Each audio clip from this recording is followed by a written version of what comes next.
No one has done this in 53 years. Since Apollo 17 splashed down in December 1972, no human being has left the gravitational neighborhood of Earth and traveled to the moon. Not once. An entire generation was born, grew up, and started raising kids of their own in the gap between that last mission and this one. And now, as early as April 2026, 4 astronauts are climbing into a capsule the size of 2 minivans and pointing it at the moon. Their names are Reid Wiseman, Victor Glover, Christina Koch, and Jeremy Hansen. One will become the first woman to travel beyond low Earth orbit. Another, the first person of color. A third, the first non-American. This is Artemis II. And I want to walk you through what these 4 people will actually experience from the moment they strap in to the moment they hit the Pacific Ocean 10 days later. Because the reality of this mission is wilder, more claustrophobic, and more dangerous than most people realize. Let's start on the ground. Launch Day. Kennedy Space Center, Florida. The crew has been in quarantine for days, isolated from their families, going through medical checks, following a strict sleep schedule and nutrition plan engineered down to the calorie. They've suited up in the Orion Crew Survival System suits, which are bulky, pressurized garments designed to keep them alive if the cabin loses pressure during ascent. These aren't sleek space suits. They're functional, heavy. Think of them as wearable lifeboats. They ride an elevator up the launch tower at Pad 39B, the same pad complex that launched the Apollo missions, and they climb into their spacecraft. They've named it Integrity. It sits atop the most powerful rocket NASA has ever built, the Space Launch System. Standing 322 feet tall and weighing 5.75 million pounds fully fueled. Taller than the Statue of Liberty. Heavier than 8 fully loaded 747s. Beneath them, 2 solid rocket boosters and 4 RS-25 engines are about to produce 8 million pounds of thrust, 15% more than the Saturn V that took astronauts to the moon during Apollo. Reid Wiseman sits in the commander's seat. Victor Glover, the pilot, sits beside him. Koch and Hansen, the 2 mission specialists, are behind them. 4 adults in a cabin roughly 330 cubic feet, which NASA likes to compare to 2 minivans. That's about 60% more room than the Apollo command module gave its 3-person cruise. But spread across 4 people, instead of 3, the math doesn't feel generous. Christina Koch once said she was counting on microgravity to make the space feel bigger once they were floating. She's going to need it. The countdown hits 0. The RS-25 engines ignite first, followed half a second later by the solid rocket boosters. This is the part nobody can truly prepare for. Former astronaut Wendy Lawrence described the sensation of a launch as someone sitting on your chest. A force so heavy, she couldn't lift her arm in front of her face. The SLs is more powerful than the shuttle. The crew will feel about 3 times the force of gravity pressing them into their seats as the rocket claws upward through the atmosphere. Their bodies weigh 3 times what they normally do. Breathing is harder. Moving is nearly impossible. The vibration from those solid boosters translates through the entire vehicle, a deep bone-level shaking that doesn't let up for the first 2 minutes of flight. Then the boosters burn out and separate.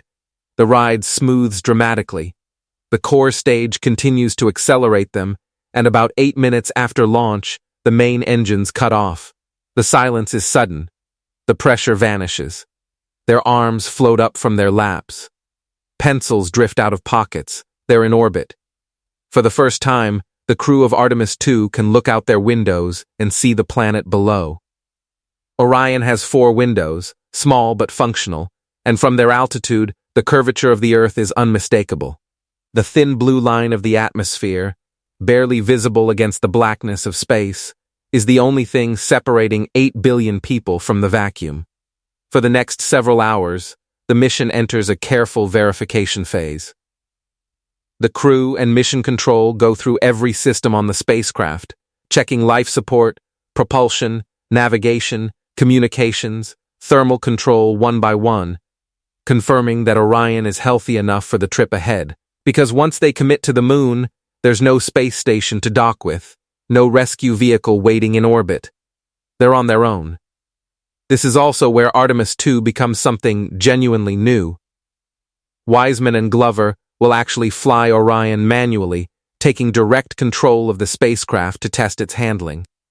They'll perform proximity operations, a series of maneuvers using the European Service Module's engines to demonstrate that a crew can precisely guide this vehicle through procedures that future Artemis missions will demand. This isn't autopilot. This is hands on the stick, proving that humans can operate this machine in deep space.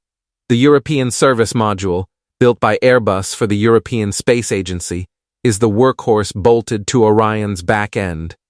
It provides propulsion, electrical power from its 4 solar array wings, thermal control, and stores the water and gases that keep the crew alive. Without it, Orion is just a capsule. With it, Orion is a deep space vehicle. Once the tests in Earth orbit are complete, the crew prepares for the single most consequential engine burn of the entire mission, the trans-lunar injection. This is the moment Orion stops circling Earth and commits to the moon. The upper stage of the cells fires one final time, accelerating the spacecraft to the velocity needed to break free of Earth's gravitational grip and coast toward the moon on a long, curving trajectory. After that burn, the upper stage separates, and Orion is on its own. 4 people in a capsule about 240,000 miles from where they need to be, carried forward by momentum. If something goes catastrophically wrong from this point forward, the free return trajectory will bring them back to Earth using the moon's gravity, the same emergency path that saved the Apollo 13 crew in 1970. That's not a comforting backup plan. That's the only backup plan. Now imagine their daily life for the next 4 days as they coast outbound. The Earth is shrinking behind them. Every hour, home gets a little smaller in the window, and the communication delay with Houston grows a little longer. About 1.3 seconds each way at the moon, enough to make a conversation feel slightly off. You say something, you wait, the answer comes back a beat late. It's a small reminder that you are genuinely leaving. The toilet is set up under the floor near the main hatch, occupying about 5 cubic feet. There's a curtain for privacy, which matters when one of your crewmates is 6'2" and the bathroom is the size of a coat closet. The waste system collects urine and vents it into space. Solid waste goes into bags that are sealed and stored for the trip home. There's no water recycling on this mission. Every drop of water they drink was loaded onto the spacecraft before launch. Food comes in pouches. A small hot plate warms them up, and a water dispenser rehydrates the freeze-dried meals. The menu was chosen by the astronauts during food tastings months before launch. Options include shrimp, macaroni and cheese, and tortillas. Jeremy Hansen, the Canadian on the crew, packed maple products and salmon bites from home. Most of the food is eaten at room temperature. Imagine eating lukewarm macaroni out of a foil bag while floating 100,000 miles from the nearest restaurant. That's lunch on Artemis II. Sleep is scheduled for 8 hours a night. They sleep in hammock like bags tethered to the walls of the capsule. All 4 sleep at the same time for most of the mission. There's no bedroom. There's no door to close except over the toilet. The hum of the life support system is constant, the sound of a machine keeping them alive. Exercise is mandatory. 30 minutes every day on a device called a flywheel, the size of a carry-on suitcase. For 10 days, it's enough to slow muscle and bone loss. Hygiene is wet wipes, liquid soap, and dry shampoo. Privacy is a luxury this spacecraft doesn't really offer. 4 days out, the moon begins to grow in the windows. These 4 people will see the far side of the moon with their own eyes. No human has seen it since 1972. Orion will pass roughly 4,700 miles beyond the moon's far side, farther from Earth than any crewed spacecraft has ever traveled. At their most distant point, they'll be over 230,000 miles from home. Earth will be small enough to cover with an outstretched thumb everyone who has ever lived, obscured by a fingertip. The astronauts of Apollo 8 called it the most profound loneliness they'd ever experienced. Artemis II's crew will go even farther. They'll also be monitoring radiation levels constantly. Because once you leave Earth's magnetic field, the rules change.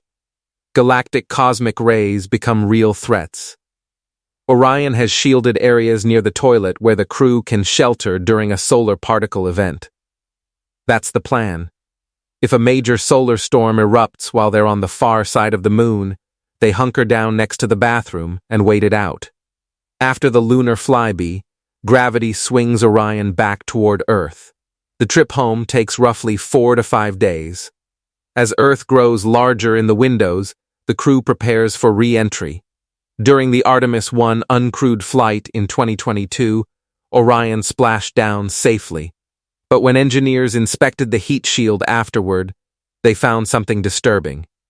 Over 100 locations where the ablative material, a substance called avcoat, had cracked and broken off in irregular chunks. Not the smooth, controlled erosion they had designed for, jagged, unpredictable loss of material. The investigation took nearly 2 years. Gases generated inside the avcoat during re-entry had no way to escape fast enough. Pressure built up, cracked the material, and blew pieces off. The root cause was connected to the skip re-entry technique used on Artemis I, where Orion dipped into the atmosphere, bounced back out, then re-entered a second time.